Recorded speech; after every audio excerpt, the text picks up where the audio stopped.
do you recognize parallels in connection with your work with Epoch Times, the Chinese color revolution, for instance, during this election year now? I mean, this is straight up Maoist in in their tactics, right? These people believe in struggle sessions and all the kind of identity politics that were present in the color revolution, and that Mao Zedong was a master of, that he perfected. You see the same types of tactics. You see the same types of language, or non-language, if you will, kind of turning language upside down.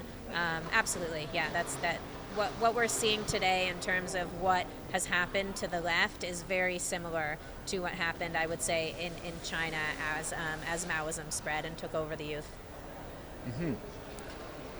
Just from a point of what's happening today here on the 13th, the day before Bastille Day, President Trump, or former President Trump, candidate President Trump, has just been shot Right.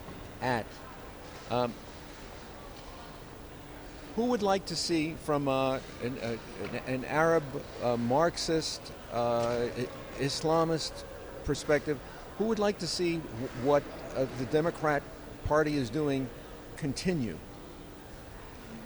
And I say that this Democrat administration would like to see continue, and would. Well, I think Hamas is very happy to see the Democratic Party in power, right? I mean, do you think that they would have committed October 7th if Trump was in power? There's not a chance. Do you think that Russia would have invaded Ukraine if Trump was in power, or if China would have been making threats on Taiwan? I mean, for all your critiques about Trump, one thing that was very true is that Trump was incredibly aggressive in his language, and he was clear.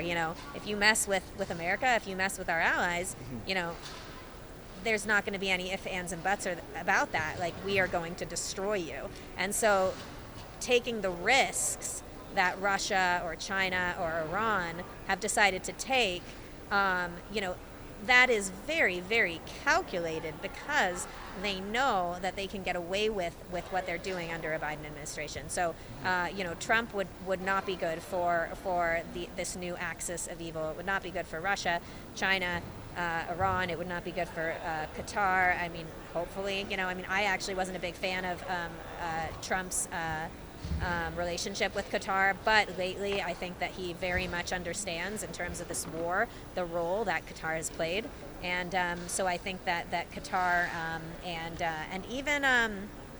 and even like Turkey, or North Korea, I think that these rogue states would be happier with the Biden administration in terms of achieving their own totalitarian ambitions.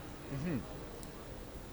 How do you feel about the Islamists, or potential Islamists, Yeah. pro-Palestinians, anti-Zionists, who also happen to be Marxist revolutionaries, that the Democrats not only put into positions of Middle East policy, but a U.S. Middle East policy, but Right. yeah. It's very troubling. I mean, we just saw at some sort of event that Ilhan Omar was speaking at, there was a representative of Somalia there, and he was lauding Ilhan Omar, and he said Ilhan Omar doesn't work for I'm paraphrasing, but he said Ilhan Omar doesn't work for the American people. She works for Somalia, and she stood right there and she didn't say one thing.